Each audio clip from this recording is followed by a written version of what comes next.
நமஸ்காரம். ராசியினுடைய பலம் அப்படின்னு நம்ம பார்க்குற அடுத்த ராசி மிதுன ராசி தான்.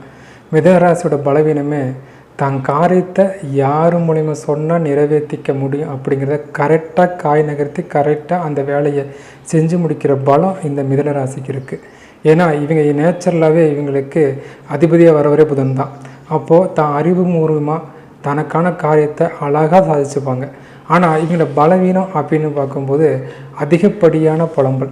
எப்பவுமே ஒரு காரியத்தை தெளிவாக முடிவெடுக்க முடியாமல் முடிவு எடுத்துட்டால் ஈஸியாக யார் மூலிமா காய் நகர்த்தி ஈஸியாக முடிச்சிருவாங்க. ஆனால் அந்த முடிவெடுக்கிற விஷயம் இருக்க பார்த்திங்களா, நிறைய நேரம் யோசிப்பாங்க. புலம்பல் அதிகமாக இருக்கும்.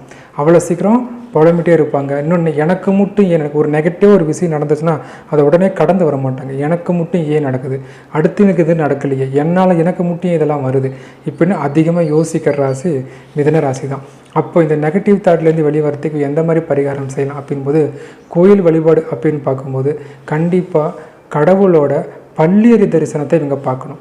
காலையில் போகிறது, அதே மாதிரி மத்தியானம் உச்சிக்கலை பூஜை, இதெல்லாம் சில பேருக்கு உதவும்.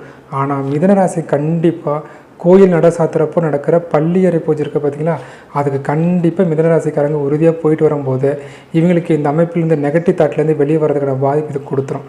கண்டிப்பாக அதே மாதிரி இவங்க படுக்கிற திங்ஸ் இருக்க பார்த்திங்களா, தலகாணி மெத்தை படுக்கையில் இருக்கிற பொருட்கள்லாம் வருடத்துக்கு ஒரு தடவை புதுசாக மாற்றிடணும். ஏன்னா அதிகமாக நெகட்டிவ் தாட்டு அங்கே தான் உங்களுக்கு ஸ்டோர் ஆகும். அதனால் உடனே கண்டிப்பாக தலகாணி மெத்தை போர்வை இதையெல்லாம் வருஷத்துக்கு ஒரு தடவை வச்சு புதுசாக மாற்றிக்கும் போது அந்த நெகட்டிவ் தாட்லேருந்து இங்கே முழுசாக வெளியே வந்து காரிய வெற்றியை ஈஸியாக இவங்க, ஏன்னா நேச்சுரலாகவே உங்களுக்கு அந்த காரிய வெற்றி அமைப்பு இருக்கிறதுனால இதையும் ப்ராப்பராக செஞ்சுட்டாங்கன்னா இவங்க எடுத்த முடிவில் ஈஸியாகவே வெற்றி அடைவாங்க.